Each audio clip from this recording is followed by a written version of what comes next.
Le minoxidil est encore aujourd'hui le traitement le plus populaire contre la chute de cheveux, et c'est particulièrement étonnant puisque c'est le premier traitement qui a été approuvé et inventé pour traiter la chute de cheveux chez l'homme.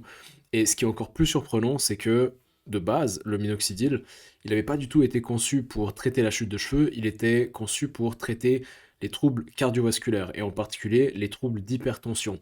Et en fait, ce qui s'est passé, c'est que en 1950, lorsque la molécule a été développée, les chercheurs ont fait des tests sur des humains pour regarder l'efficacité et les risques liés à la prise de minoxidil, donc par voie orale, parce qu'au début c'était comme ça qu'on le testait, vu que c'était pour traiter un problème systémique dans le corps et dans le cœur.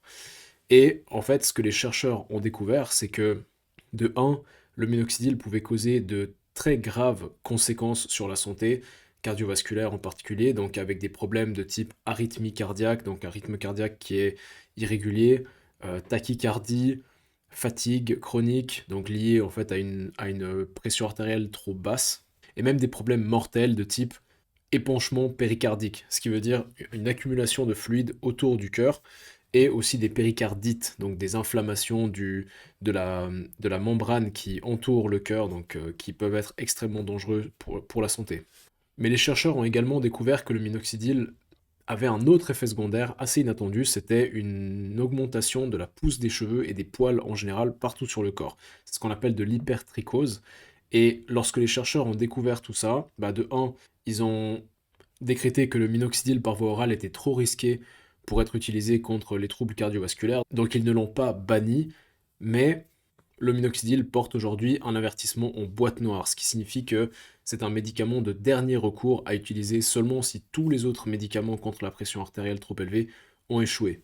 Mais les chercheurs ont eu parallèlement à ça la brillante idée de détourner l'utilisation de cette molécule pour un usage complètement différent, et c'est comme ça que en 1988, le premier traitement contre la chute de cheveux a été approuvé par la FDA, soit le minoxidil par voie locale. Donc au lieu de le prendre par voie orale, on a décidé que ce serait beaucoup mieux toléré par les individus qui le prendraient s'il était utilisé par voie locale directement sur le cuir chevelu. Ça fait bientôt 40 ans qu'on est capable de soigner la chute de cheveux chez l'homme, sauf que récemment la situation est un petit peu en train de changer. Beaucoup de médecins sont en train de remettre un petit peu en question les dangers potentiels liés à la prise de minoxidil par voie orale, et donc il y a de plus en plus de médecins et surtout de dermatologues qui prescrivent du minoxidil par voie orale à faible dose pour traiter la calvitie masculine. Et pourquoi est-ce que les patients optent pour cette option? En fait, en général, c'est parce que c'est beaucoup plus pratique que d'appliquer du minoxidil par voie locale 1 à 2 fois par jour. Et surtout, pourquoi est-ce que les médecins acceptent de prescrire ce médicament alors qu'il est inscrit en boîte noire? En fait, tout simplement parce que il est supposément extrêmement bien toléré chez la plupart des personnes qui l'utilisent, et surtout à faible dose, visiblement, selon les études existantes, il ne représenterait pas de réel danger pour la santé de l'individu. Donc moi, il y a deux questions auxquelles j'aimerais répondre dans cette vidéo. La première, c'est: est-ce que le minoxidil par voie orale est réellement aussi bien toléré que le minoxidil par voie locale, donc en termes d'effets secondaires? Et surtout, est-ce que le minoxidil par voie orale est réellement plus efficace que le minoxidil par voie locale? Et effectivement, après avoir fait quelques recherches, j'ai moi-même constaté que le minoxidil par voie orale ne représentait pas un plus grand danger pour la santé que le minoxidil par voie locale. Le seul effet secondaire qui a été reporté beaucoup plus fréquemment par voie orale que par voie locale, c'est l'hypertrichose. C'est-à-dire que le minoxidil, quand tu l'appliques par voie locale, il stimule la pousse des cheveux uniquement au niveau des cheveux. Tandis que quand tu prends du minoxidil par voie orale, tu vas avoir une pousse qui va être généralisée. Donc tu vas peut-être avoir plus de barbe, peut-être que ta barbe elle va commencer à monter plus haut, peut-être que tu vas commencer à avoir les sourcils qui rejoignent tes cheveux ici, peut-être que tu vas commencer à avoir plus de poils de torse, des poils sur les mains, etc. Donc c'est ça, on va dire, l'effet secondaire qui est beaucoup plus fréquent quand tu le prends par voie orale, et il est généralement constaté chez à peu près 50 à 60% des personnes qui l'utilisent. Donc c'est énorme, ça veut dire qu'il y a autant de personnes qui ont des résultats avec le minoxidil que de personnes qui ont cet effet secondaire avec le minoxidil. Donc ça veut dire que techniquement, quand tu prends du minoxidil par voie orale, si ça marche sur tes cheveux, ça veut dire que ça va marcher partout ailleurs, donc tu vas avoir de l'hypertrichose. Dans tous les cas, enfin, si ça marche pour toi, tu vas avoir de l'hypertrichose. Il faut t'attendre à ça si tu prends du minoxidil par voie orale.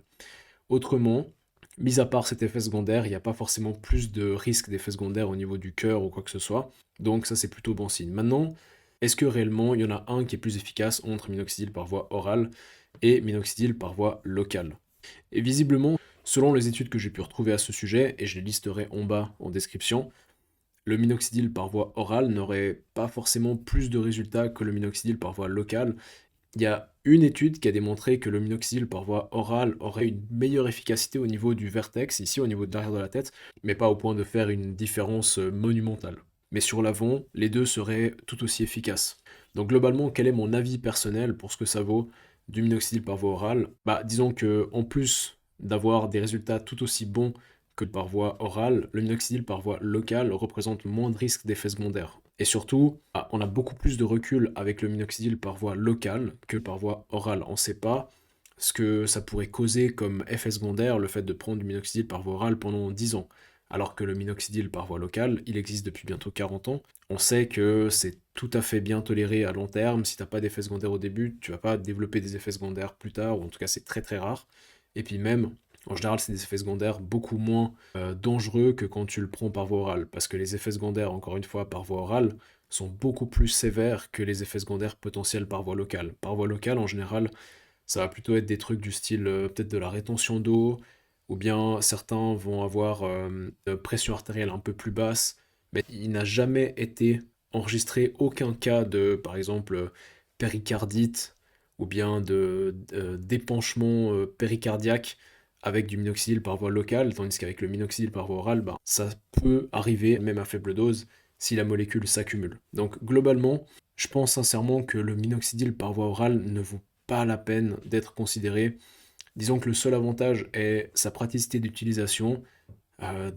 Si tu as tellement la flemme de mettre du minoxidil que tu es prêt à accepter d'avoir plus de risques d'effets secondaires et de devenir un loup-garou, bah ok. Mais personnellement, je trouve que la balance bénéfice-risque n'est clairement pas équilibrée, ou en tout cas, elle est déséquilibrée du mauvais côté. Donc voilà, c'était une vidéo assez brève, j'espère qu'elle t'aura quand même apporté de la valeur, n'hésite pas à me dire en commentaire ce que tu en as pensé. Si toi tu es un utilisateur de minoxidil par voie orale, n'hésite pas à partager ton expérience dans les commentaires. Et si tu veux en savoir plus sur le minoxidil, tu as deux vidéos juste ici où je parle de cette molécule miracle un peu plus en détail. Autrement, si c'est pas déjà fait, bah bien sûr, abonne-toi, et moi je te dis à très bientôt.